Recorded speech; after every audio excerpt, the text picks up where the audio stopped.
तो कैलेंडर परीक्षण में हमने कल ये देखा था कि अगर कोई तारीख दी हुई है तो उस पर हमें वार कैसे ज्ञात करना है। उसके लिए मैंने एक आपको सूत्र बताया था, सिंपल सा सूत्र था a+b+c+d/7, और उसमें जो शेषफल आना है उस शेषफल के आधार पर हमने वार ज्ञात करना सीखा था। अगर शेषफल 0 आए तो रविवार, 1 आए तो सोमवार, इस प्रकार से हमें वार ज्ञात करना सीखा था। और इस सूत्र पर, इस फॉर्मूले पर आधारित हमने एक क्वेश्चन भी सोल्व किया था। उसके बाद में एक क्वेश्चन मैंने आपको दिया था, और वो क्वेश्चन क्या था? क्वेश्चन ये था कि जलियांवाला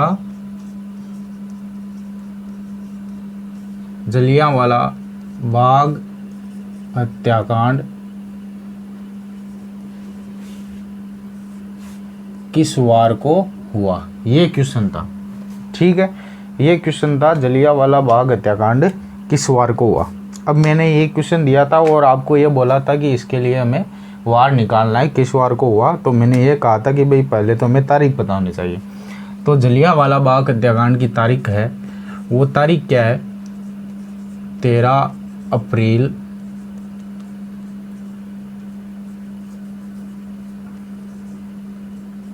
1919, ये हमारी तारीख है। तो 13 अप्रैल 1919 के हम वार ज्ञात करेंगे। तो वही फॉर्मूला वही लगेगा, जब एक वर्ष दिया हो तो फॉर्मूला वही लगेगा। कौन सा लगेगा? फॉर्मूला बताते ही, क्वेश्चन सामने आते ही फॉर्मूला दिमाग में आना चाहिए कि a+b+c+d/7। ए बराबर क्या होगा? ए बराबर याद आना चाहिए आपको कि ए बराबर क्या होता है? गतवर्ष होता है। गतवर्ष क्या है? 19 का गतवर्ष 18। ए का मान कितना हो गया? 18। बी का मान दिमाग में फॉर्मूला आना चाहिए। बी का मान क्या होता है? गतवर्ष बटे 4 से प्राप्त भागफल। गतवर्ष क्या है? 18। 18 में 4 का भाग दिया, भागफल कितना आया? 4 चौके 16। बी का मान आ गया 4। सी का मान क्या होगा? सी का मान अलग अलग होते हैं, 0 1 3 5। 0 1 2 3 नहीं है, याद रखना है, 0 1 3 5। तो में सी का मान क्या होगा? 1900 प्लस 19 है, 1900 प्लस 19 है। और 1900 के लिए सी का मान क्या होगा? 1900 प्लस कुछ के लिए सी का मान मैंने बताया था, सी का मान 0, सी का मान 1, सी का मान 3, सी का मान 5, ऐसे करके मैंने बताया था। सी का मान 0 कब आएगा? सी का मान 1 कब आएगा? सी का मान 3 कब आएगा? सी का मान 5 कब आएगा? तो मैंने आपको बताया था। तो यहाँ पर सी का मान क्या होगा? सी का मान 1900 प्लस कुछ है, इसलिए सी का मान यहाँ पर होगा 1। सी का मान क्या होगा? 1। डी का मान क्या होता है? डी बराबर दिनों की संख्या। दिनों की संख्या मतलब 13 अप्रैल तक कितने दिन आ गए, वो ज्ञात करना है हमें। तो वो ज्ञात करेंगे। पहले तो ये मान एक तरफ लिख देते हैं हम, उसके बाद में 13 अप्रैल तक दिनों की संख्या ज्ञात करनी है। जनवरी, फरवरी, मार्च, अप्रैल। आ गया समझ में? जनवरी कितने दिनों की होती है? याद होना चाहिए, 31 दिनों की होती है। फरवरी या तो 28 दिनों की होगी या 29 दिनों की होगी। अब यह देखना कि 28 की होगी या 29 की होगी। 1919 लीप वर्ष है या अलीप वर्ष है? 1919 क्या है? अलीप वर्ष है, क्योंकि 4 का भाग पूरा नहीं जाता है, इसका मतलब ये अलीप वर्ष है। और अलीप वर्ष में फरवरी कितने दिनों की होती है? 28 दिनों की होती है।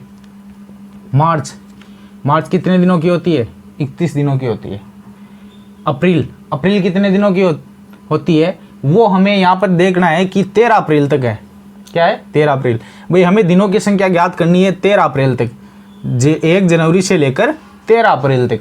तो 1 जनवरी से लेकर 13 अप्रैल तक ज्ञात करना। जनवरी 31, फरवरी 28, मार्च 31, और कब तक ज्ञात करना? 13 अप्रैल तक। इसका मतलब यहाँ पर क्या आ गया? अप्रैल में कितने दिन हो गए? 13 दिन। अब हमें यहाँ पर शॉर्टकट लगाना है। और 7 का भाग, क्योंकि वार है वो शेषफल के आधार पर ज्ञात किए जाते हैं, ये मैंने आपको बताया था। जब 0 शेषफल आएगा तो रविवार, 1 शेषफल आएगा तो सोमवार, 2 शेषफल आएंगे तो मंगलवार। इस प्रकार से मैंने आपको बताया था। तो यहाँ पर हम क्या करेंगे? सीधा 7 का भाग देकर हम शॉर्टकट निकालेंगे। तो 7 का भाग देने पर कितना शेषफल बचेगा? 3। 7 का भाग देने पर 0 शेषफल, 7 चौके 28। 7 का भाग देने पर 3 शेषफल, और यहाँ पर 7 का भाग देने पर 6 शेषफल। आगे समझ में? इनको जोड़ लेंगे। 3 + 3 + 6 कितने हो गए? 3 + 3 + 6 कितने हो गए? 12। यानी डी का मान कितना हुआ? 12। अब इसको हम क्या करेंगे? मिटा देंगे। तो डी का मान 3 + 3 + 6, डी का मान कितना हुआ? डी का मान हुआ 12। फॉर्मूला लगाएंगे, कौन सा formula? A plus B plus C plus D बटे 7। ए का मान गत्वर्ष, बी का मान गत्वर्ष बटे 4 से प्राप्त भागफल, सी का मान 1, डी का मान अभी ज्ञात किया, दिनों की संख्या 12 बटे 7। 7 का भाग देने पर शेषफल कितना आएगा? 18 और 4 22, 22 और 1 23, 23 और 12 35 में 7 का भाग दो, 7 चौके 28, शेषफल कितने बचे? सॉरी 7 पंजे 35, पूरा पूरा गया, शेषफल कितने बचे? 0। कितने शेषफल बचे? 0। अब 0 शेषफल बचेगा तो कौन सा वार आएगा? 0 शेषफल बचेगा तो वार आएगा हमारे पास रविवार। आया समझ में? 0 शेषफल बचे तो रविवार, 1 शेषफल बचे तो सोमवार, 2 शेषफल बचे तो मंगलवार। इस प्रकार से हमें याद करना है। पिछली क्लास में मैंने बताया था। तो यहाँ पर हमारे पास a plus B plus C plus D बटे 7 से है, कौन सा आया? इस सूत्र से शेषफल आया 0, और 0 शेषफल के लिए कौन सा वार होगा? रविवार। यानी 13 अप्रैल 1919 को कौन सा वार था? रविवार। यानी जलियांवाला बाग हत्याकांड है वो किस वार को हुआ? रविवार को। तो इस प्रकार से किसी बच्चे ने अगर क्वेश्चन सही आंसर निकाला तो बहुत अच्छी बात है। ठीक है, अब एक क्वेश्चन और देता हूँ। ठीक है, एक क्वेश्चन और करते हैं इस सूत्र पर आधारित, जब एक ही तारीख दी हुई हो।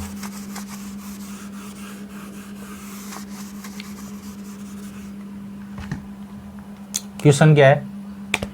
क्वेश्चन है 15 अगस्त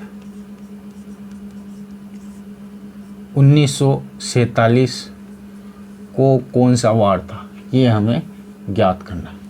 15 अगस्त 1947 को फटाक से a plus B plus C plus D बटे 7। ए का मान गतवर्ष 1947, गतवर्ष कितना हुआ? 46। बी का मान गतवर्ष बटे 4 में प्राप्त भागफल, 46 में 4 का भाग देंगे तो भागफल कितना आएगा? 46 में 4 का भाग देंगे तो भागफल आएगा 11। बी का मान कितना हो गया? 11। सी का मान कितना होगा? सी का मान 0 1 3 5, 1900 प्लस कुछ है, यानी सी का मान कितना हो गया? 1। डी का मान दिनों की संख्या, फटाक से दिनों की संख्या ज्ञात करेंगे। 15 अगस्त तक कितने दिन हो गए? ये जनवरी, ये फरवरी, ये मार्च, ये अप्रैल, ये मई, जून, जुलाई। शॉर्ट में लिख लेता हूँ मैं, थोड़ा पास में, यहाँ से शुरू करता हूँ। जनवरी, फरवरी, मार्च, अप्रैल, मई, जून, जुलाई और अगस्त। ठीक है, वार याद करने हैं। जनवरी 31, फरवरी 28 या 29, 1947 है वो एली पुरस है। फरवरी कितने दिनों की हुई? 28 दिन की। मार्च 31, अप्रैल 30, मई 31, जून 30, जुलाई 31 और अगस्त भी कितनी? 31। लेकिन अगस्त में हमें 15 अगस्त तक दिनों की संख्या याद करनी है, इसलिए अगस्त में कितने दिन आ जाएंगे? 15। फटाक से 7 का भाग देकर शेषफल लिखिए। 3 शेषफल, 0 शेषफल, 3 शेषफल, 2 शेषफल, 3 शेषफल और 2 शेषफल, 3 शेषफल और 1 शेषफल। ठीक है, इनको जोड़ लो। 3 और 3 6, 6 और 2 8, 8 3 11, 11 2 13, 13 3 16 और 1 17। अब यहाँ पर 17 में भी वापस 7 का भाग देकर शेषफल निकाल सकते हैं, या आप डी का मान 17 भी ले सकते हो। यहाँ पर डी का मान 17 भी ले सकते हो, या 17 में वापस 7 का भाग देकर जो शेषफल आएगा उसे भी ले सकते हो। तो मैंने 17 में 7 का भाग दिया, कितने शेषफल बचे? 3 शेषफल, यानी डी का मान कितना हो जाएगा? 3। तो मैं यहाँ से फटाक से डी का मान लिख देता हूँ। ये डी का मान आ गया, कितना शेषफल आया था? 3। ठीक है, अब आप यहाँ पे 46 ज़्यादा और आपको जोड़ने में हार्ड लगेगा, तो यहाँ पर भी आप 7 का भाग देते शेषफल लिख सकते हो। या फिर आप ऐसे भी क्वेश्चन सोल्व कर सकते हो। 46 + 11 + 1 + 3/7 से प्राप्त शेषफल भी ज्ञात कर सकते हो, लेकिन मैं इसको और शॉर्ट करूंगा। 46 में 7 का भाग दूंगा और शेषफल लिखूंगा, 4 शेषफल आ गए। 11 में 7 का भाग दूंगा और शेषफल लिखूंगा, 4 शेषफल आ गए। अब इनको जोड़ दूंगा, 4 + 4 8, 1 9 और 3 12। 12 में a + b + c + d जोड़ लिया 12। भाई a + b + c + d वाला फॉर्मूला लगाएंगे तो a का मान 4 + b का मान 4 + c का मान 1 + d का मान 3/7 से प्राप्त शेषफल। 4 और 4 8 और 1 9 और 3 12, 12/7। 7 का भाग दिया 12 में तो शेषफल कितना आया, 5। और 5 शेषफल के लिए कौन सा वार होगा, 5 शेषफल के लिए कौन सा वार होगा, 5 शेषफल के लिए शुक्रवार। ठीक है, 5 शेषफल के लिए कौन सा वार। अब वो आपको वापिस बता देता हूँ। 0 शेषफल रविवार, 1 शेषफल सोमवार, ठीक है, 2 शेषफल मंगलवार, 3 शेषफल बुधवार, 4 शेषफल गुरुवार, 5 शेषफल शुक्रवार, 6 शेषफल शनिवार। ठीक है, रविवार आ गया 0 शेषफल। अब 6 से ज़्यादा शेषफल बचेगा नहीं क्योंकि 7 का भाग दे रहे हैं। ठीक है, तो ये चीज़ है। तो 15 अगस्त 1947 को कौन सा वार हुआ, शुक्रवार। ये हो गया।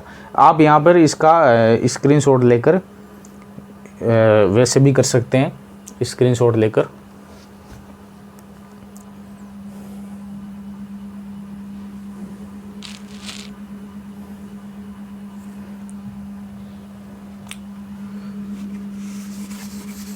अब देखो ये तो हो गया जब 1 तारीख दी हुई हो तो वार ज्ञात करना। अब यहाँ पर देखो हमने जैसे अभी तक 2-3 क्वेश्चन सोल्व किए हैं तो उनमें शताब्दी वर्ष नहीं आया। क्या चीज़ नहीं आई है, शताब्दी वर्ष नहीं आया। 1947, 1896, 2010 ऐसे कुछ आए। अब हम शताब्दी वर्ष वाला पॉइंट देखेंगे। शताब्दी वर्ष वाला पॉइंट क्या है, तो देखो शताब्दी वर्ष वाला पॉइंट क्या है।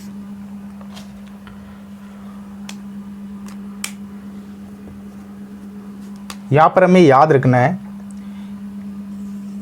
क्वेश्चन अगर शताब्दी वर्ष वाला ही दिया हो, मतलब शताब्दी वर्ष आ जाए, जैसे यहाँ पर था 15 अगस्त 1947, उसकी जगह हमारे पास आ जाए 15 अगस्त 1900 को कौन सा वार था, तो 1900 एक शताब्दी वर्ष आ गया। तो वहाँ पर हम क्या करेंगे, पॉइंट याद करेंगे।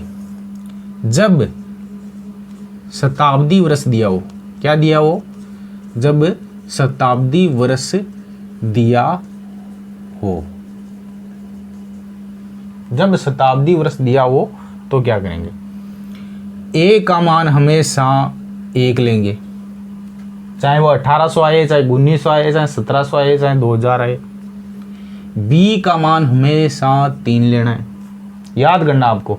ए का मान 1 लेना है, बी का मान 3 लेना है। सी का मान पिछली शताब्दी को लेना है, सी का मान पिछली शताब्दी वाला लेना है। और डी का मान वही दिनों की संख्या, दिनों की संख्या।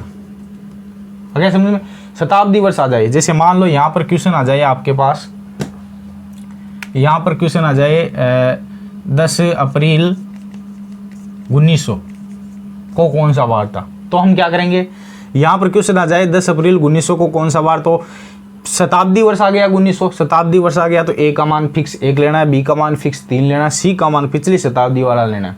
कैसे, 1900 से पिछली शताब्दी क्या आएगी, 1800। 1800 के लिए जो सी का मान होगा वो यहाँ पर लेंगे, और 1800 के लिए सी का मान कितना होगा, 3 होगा। मैंने आपको बताया था पिछली वीडियो में, आप देख सकते हो। और डी का मान वही है, दिनों की संख्या। तो जब शताब्दी वर्ष आ जाए तो ए का मान 1, बी का मान 3 और सी का मान पिछले शताब्दी। याद रखना है, ए का मान 1, बी का मान 3 और सी का मान पिछली शताब्दी। जब कब, जब शताब्दी वर्ष आए। ठीक, तो अब ये हम इस शताब्दी वर्ष वाला एक क्वेश्चन सोल्व करते हैं।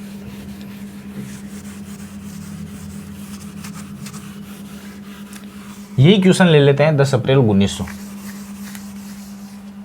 ठीक है, 10 अप्रैल 1900 को कौन सा वार था। ठीक, ये चीज़ हमें ज्ञात करनी है। तो 10 अप्रैल 1900 को कौन सा वार था ये ज्ञात करना है। ज्ञात करते हैं।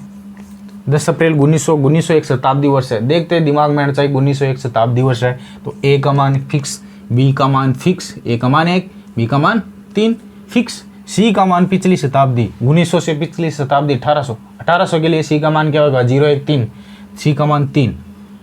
डी का मान दिनों की संख्या, तो डी का मान फटाक से ज्ञात करेंगे।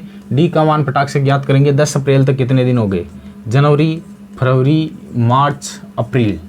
जनवरी 31, फरवरी 28 या 29, 1900 शताब्दी वर्ष है। शताब्दी वर्ष लीप वर्ष है या नहीं चेक करने के लिए 4 का भाग नहीं देकर 400 का भाग देंगे। 1900 में 400 का भाग पूरा जाता है नहीं, इसका मतलब फरवरी 28 दिनों की, मार्च 31, अप्रैल 10 अप्रैल तक याद करने हैं। अप्रैल में 10 दिन। 7 का भाग दिया 3 से स्पेल, 0 से स्पेल, 3 से स्पेल और 3 से स्पेल। 3 3 6 और 3 9। तो 9 में भी आपका 9 में भी आप 7 का भाग देकर और से स्पेल ज्ञात कर सकते हैं, लेकिन मैं यहाँ पर 9 का 9 ही लूँगा। और अगर आप 9 में 7 का भाग देकर तो 2 से स्पेल आएगा, तो वहाँ पर 2 भी ले सकते हो। 9 या 2 कोई भी ले सकते हो। a plus B plus C plus D बटे 7 वाला सूत्र लगाऊंगा। a का मान 1, b का मान 3, c का मान 3 और d का मान 9 बटे 7।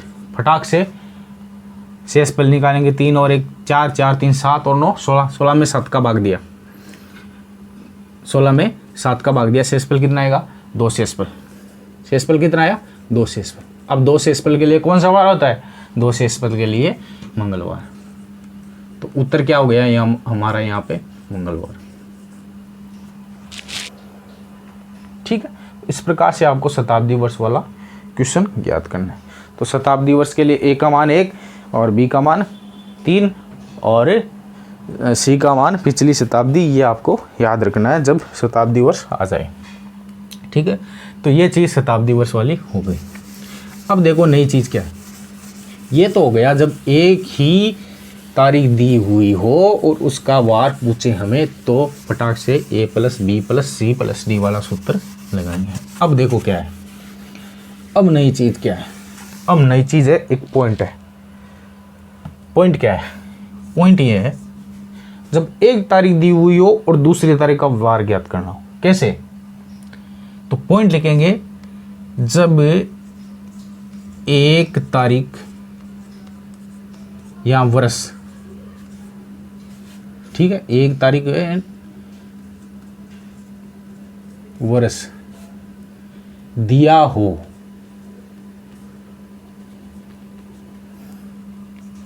तो दूसरी तारीख का वार ज्ञात करना, यह पॉइंट है। तो इसमें भी 2-3 पॉइंट आते हैं। पहला पॉइंट क्या है, इसमें पहला पॉइंट है जब एक तारीख दी हुई हो तो दूसरी तारीख का वार ज्ञात करना। वो कैसे ज्ञात करेंगे, तो इसमें पहला पॉइंट ये है जब एक तारीख दी हुई हो और दूसरी तारीख वार ज्ञात करना हो तब क्या। उसमें पहला पॉइंट ये है कि तारीख समान हो। तारीख मतलब जैसे 22 मार्च हो तो जिसका पूछ रहा है वर्ष का उसमें भी 22 मार्च हो, लेकिन वर्ष से अलग अलग हो। और एक पॉइंट क्या है कि तारीख अलग अलग हो लेकिन वर्ष समान हो। तो सबसे पहले हम पॉइंट क्या देखेंगे, जब वर्ष समान हो वह तारीख अलग हो। जब वर्ष समान हो वह तारीख अलग हो। ठीक है, ये चीज मैं आपको इसलिए लिखा रहा हूं क्योंकि आप अगर स्क्रीनशॉट खींचो या वरना ये चीज मैं आपको क्वेश्चन में भी सिखा सकता हूं।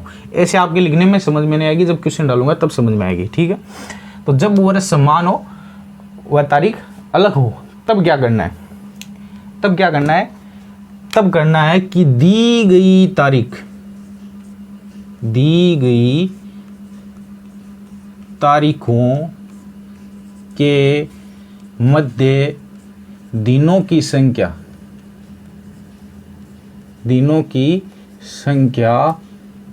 ज्ञात करके जितने शेष पल आएंगे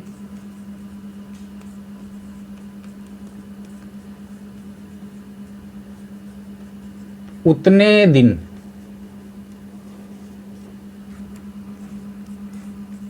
या तो आगे चलेंगे या पीछे चलेंगे। ठीक है, क्या करना है, या तो आगे चलेंगे या पीछे चलेंगे। कब चलेंगे, जब कोई क्वेश्चन है, ठीक है, जैसे मान लो कि क्वेश्चन, एक बार मैं क्वेश्चन देता हूं तब आपकी समझ में आएगा। जैसे मान लो क्वेश्चन आया कि 10 फरवरी 1957 को सोमवार है, तो 31 मई 1957 को कौन सा वार होगा। 10 फरवरी 1957 को सोमवार है, तो 31 मई 1957 को कौन सा वार होगा।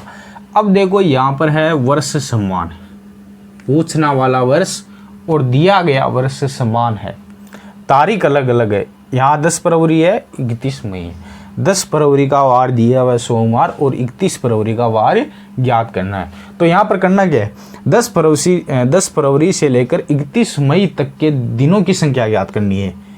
जब वर्ष समान हो, तारीख अलग हो, तो दी गई तारीखों के मध्य दिनों की संख्या ज्ञात करने कितने शेषफल आएंगे, उतने दिन या तो आगे चलेंगे या पीछे चलेंगे। इसके बीच के दिनों की संख्या ज्ञात करनी है, 7 का भाग देकर शेषफल निकालना है, और उतने ही दिन या तो आगे चलने या पीछे चलने। अब आगे कब चलने और पीछे कब चलने, देखो 10 फरवरी का वार दिया हुआ है, 31 मई का वार पूछ रहा है, तो पूछने वाली तारीख है वो जो इसका वार दिया है उस तारीख से आगे है, यानी जितना शेषफल आएगा उतने दिन आगे चलेंगे। अगर यहाँ पर 31 मई का वार सोमवार दिया हुआ था और 10 फरवरी का वार में पूछ रहा होता, तब क्या करते हैं हम, जितने शेषफल आते उतने शेषफल पीछे चलते। ठीक है, तो ये आपके पॉइंट समझ में आया होगा। अब इस पॉइंट पर क्वेश्चन करेंगे तब आपके ज़्यादा समझ में आएगा। तो मैं इसको मिटा देता हूँ, आप स्क्रीनशॉट ले सकते हो, मैं इसको मिटा देता हूँ।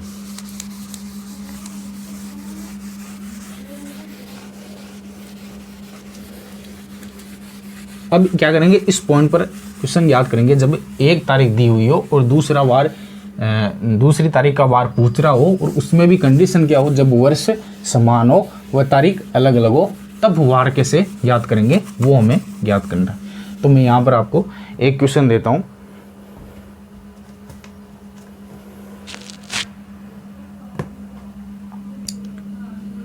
जैसे मान लो क्वेश्चन आ गया भाई, जैसे 10 मार्च क्वेश्चन आ गया, 10 मार्च 2007 को बुधवार हो,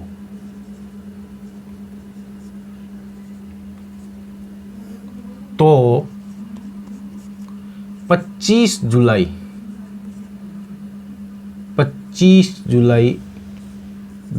2007 को कौन सा वार होगा। क्वेश्चन है 10 मार्च 2007 को बुधवार हो, तो 25 जुलाई 2007 को कौन सा वार होगा। देखो क्या करना है, एक तारीख दी हुई है, दूसरी तारीख का वार ज्ञात करना है। सबसे पहले दिमाग में आना चाहिए वर्ष समान है या नहीं। तो देखेंगे कि हम यहाँ पर देखेंगे कि वर्ष है वो समान है, कितना है 2007, और तारीख है वो अलग अलग है, एक में 10 मार्च और 25 जुलाई। तो जब तारीख अलग अलग हो तो क्या करेंगे, सबसे पहले बीच के दिनों की संख्या याद करेंगे। तो यहाँ पर हमें 10 मार्च से लेकर 25 जुलाई के बीच के दिनों की संख्या याद करनी है। तो मार्च, अप्रैल, मई, जून, जुलाई, 10 मार्च से लेकर 25 जुलाई तक याद करनी है।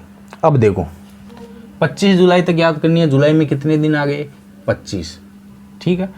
10 मार्च से लेकर 10 मार्च से आगे और 25 जुलाई तक, मार्च कितने दिनों की होती है 31, 10 मार्च से आगे तक याद करने, तो 10 दिन तो चले गए, 31 दिन में से 10 दिन चले गए तो कितने दिन बचे 21, ये मार्च में आ गए 21।